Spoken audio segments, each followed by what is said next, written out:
अस्सलाम वालेकुम। आज की इस वीडियो में हम पढ़ेंगे यूट्राइन इन्वर्जन को। तो लेट्स स्टार्ट। सबसे पहले इसकी डेफिनेशन को देख लेते हैं कि जब भी यूट्रस टर्न आउट हो जाएगा, टर्न होगा इनसाइड आउट यानी बाहर आ जाएगा, तो उसको हम कहेंगे यूट्राइन इन्वर्जन। या भी पार्शियली भी आ सकता है और कम्प्लीटली भी आ सकता है।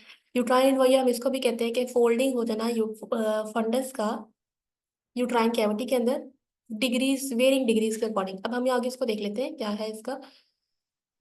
सबसे पहले इसकी क्लासिफिकेशन देखिए तो हमने क्लासिफिकेशन में उसको डिवाइड किया हुआ है according to types, according to degrees और according to timing of the event. सबसे पहले टाइप के अकॉर्डिंग देखते हैं कि हमारे पास दो तरह के होते हैं, इनकम्प्लीट इन्वर्जन या फिर कंप्लीट इन्वर्जन। इनकम्प्लीट मतलब ये है कि अभी फंडस पूरा बाहर नहीं आया यूट्रस का, उसने has not turn inside out like toe of a sock, but inverted fundus has not descended through cervix, यानी भी सर्विक्स के अपनी जगह से तो वो हिल गया, लेकिन सर्विक्स को उसने डिसेंड सर्विक्स से नीचे नहीं आया। और कंप्लीट इन्वर्जन कहते हैं कि जब फंडस जो है यूट्रस का वो कम्प्लीटली सर्विक्स से बाहर आ गया और वजाइना के अंदर प्रेजेंट है या फिर वजाइना से भी बाहर आ गया। ठीक है। अब हमारे पास डिग्रीज के अकॉर्डिंग देखें तो यूट्रस जो है फर्स्ट डिग्री तब होगा जब पार्शली टर्न आउट होगा। सेकेंड डिग्री में ये होता है कि जब जो फंडस है वो सर्विक्स से पास हो गई है बट आउटसाइड द वजाइना भी नहीं आई। ठीक है। थर्ड डिग्री में वो वजाइना के आउटसाइड भी आ जाती है, और फोर्थ डिग्री में यूट्रस, सर्विक्स और वजाइना कंप्लीटली टर्न हो जाते हैं इनसाइड आउट और विजिबल होते हैं। ठीक है।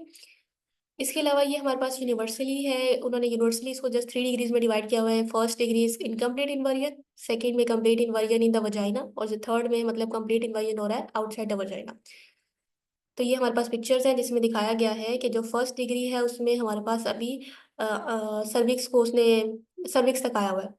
इसमें देखें तो बॉडी जो है यूट्रस की वो प्रोट्रूड हुई है through cervix into vagina.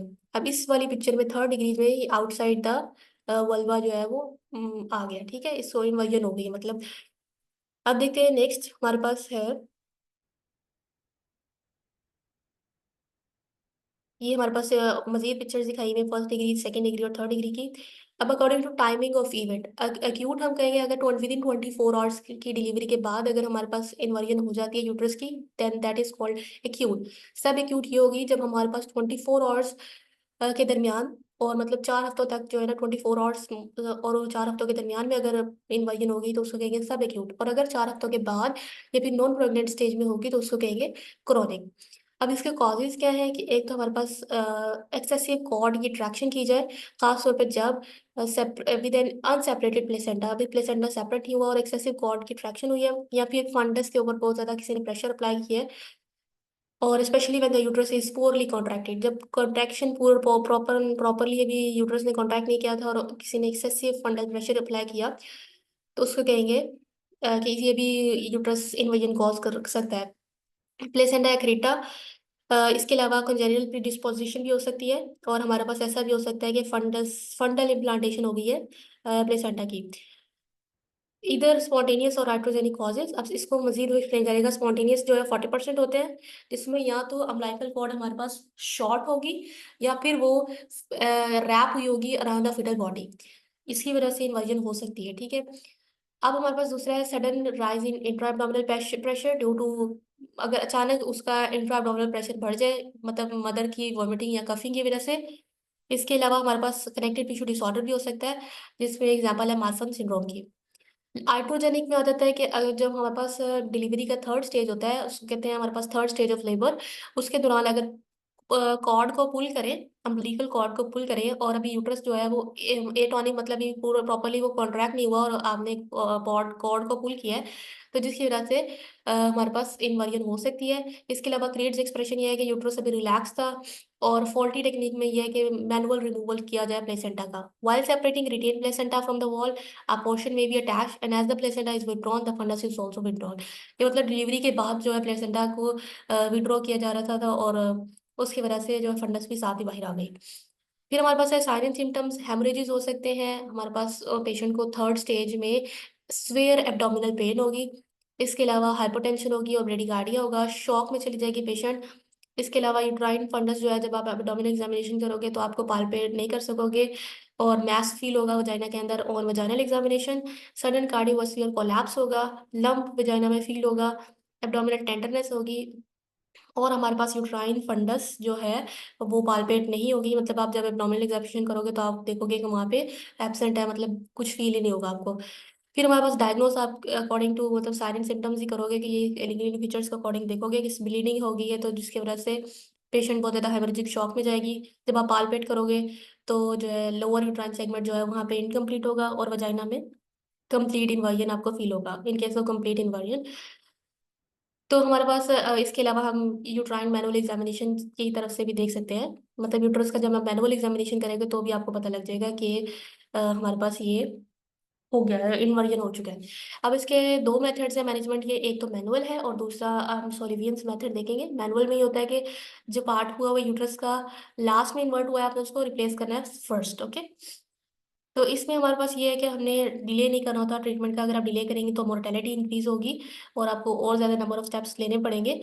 Before shock develops when one is on the spot, when the revision happens, आप फौरन उसकी रिप्लेसमेंट कर दें without anaesthesia if not easily available.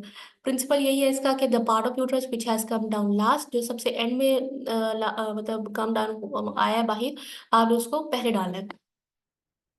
फिर है कि अगर जैसे ही आपने फंडस वापस रिप्लेस कर दिया तो अपने आपने हैंड जो है वो यूट्रस के आगे रखना है और उसके बाद आपने ऑक्सीटोसिन की इन्फ्यूजन करनी है ताकि जो है यूट्रस प्रॉपर्ली कॉन्ट्रैक्ट करे और वो अपनी टोन को मेंटेन कर ले। जैसे ही आपको फील हो कि जो है उसने यूट्रस ने अपनी टोन को मेंटेन कर लिया तो आपने अपना हैंड जो है वो स्लोली विड्रॉ कर लेना है। अगर प्लेसेंटा के अब प्लेसेंटा का क्या करना है, अगर प्लेसेंटा पार्शली अटैच है तो आपने उसको रिप्लेस करने अपने यूट्रस को वापस डालने से पहले उसको पील ऑफ कर लें। लेकिन अगर प्लेसेंटा बिल्कुल प्रॉपरली अटैच है तो आप उसको वापस डाल दें, रिप्लेस कर दें यूट्रस को। और जैसे ही यूट्रस कॉन्ट्रैक्ट करेगा उसके बाद प्लेसेंटा को मतलब निकालें, उससे पहले नहीं निकालें। अब जो यूट्रस अगर ये रिलैक्स है तो आप उसको मसाज करिए यूट्रस को, तो जिसकी वजह से वो एक्सपेल कर देगा retained bits and stimulate uterine contraction. और इसके अलावा प्लेसेंटा को सेपरेट किया जा सकता है by keeping the back of the hand, like in this picture आप देख सकते हो कि आपकी जो बैक ऑफ हैंड होगा वो हमारे पास जो है यूट्राइन वॉल के साथ जो है कांटेक्ट में होगा और उसके बाद अपने स्लाइसिंग मेथड के जरिए जो है उसको रिमूव कर देना है। उसके बाद हमारे पास होगा न्यू टेक्निक है जिसको कहते हैं सोलिवियन टेक्निक, जिसमें हमने क्या करना है, एक सक्शन कप लेना है और उस कप के साथ आपने ट्यूब अटैच करनी है और उस ट्यूब के जरिए हमने फ्लूइड डालना है। ठीक है, जब इस फ्लूइड डालेंगे तो हमने उस कप को आगे रख देना है, वजाइना के आगे रख देना है या फिर जो है हमने उसको ट्रॉटस के आगे भी रख सकते हैं। जैसे ही फ्लूइड अंदर आएगा तो वजाइना वॉल डिस्टेंड करेगी तो फंडस जो है अपनी पोजीशन पर राइज कर जाएगा, वापस चला जाएगा। जैसे ही वो करेक्ट हो जाएगा तो आपने फ्लूइड सारा वापस निकाल लेना है। सो ये एडवांस्ड मेथड है। अगर जो है हमारे पास ये मेथड्स फेल, मतलब इन सारे मेजर्स से हमें पेशेंट ट्रीट नहीं हो रहा तो हम जो है सर्जरी की तरफ करेंगे, हिस्टेरेक्टमी करेंगे। और ये तब करेंगे जब हमारे पास कंजर्वेटिव सर्जरी फेल हो जाए या फिर इसका फैमिली कंप्लीट है यहाँ पे सेप्सिस में चला गया पेशेंट आप। देन हमारे पास जो है हमने किस चीज़ों को अवॉइड करना है, excessive traction on the umbilical cord को अवॉइड करना है, फंडल प्रेशर को अवॉइड करना है, इंट्राअब्डोमिनल प्रेशर इतना नहीं डालना और vigorous manual removal of placenta को अवॉइड करें। ठीक है, तो हमारे पास यूट्राइन इन्वाजन की ट्रीटमेंट हमने कैसे किया है, फ्लूइड थेरेपी देनी है ताकि जो शॉक में गया पेशेंट वो ट्रीट हो और रिस्टोर करना है यूट्रस को। और इसके अलावा फिस्टेड हैंड को pushing the fundus with the fisted hand along the axis of the vagina through the cervix back to the pelvis।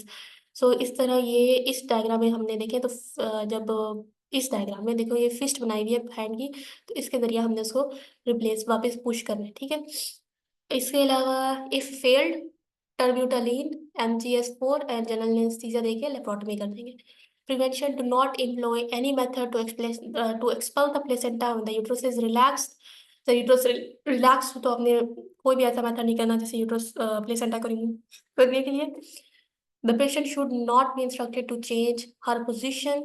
Pulling the cord simultaneously with fundal pressure should be avoided. Manual removal of placenta should be done in proper manner. Okay, so that's it. यही था हमारा पास uterine invasion. Thank you so much.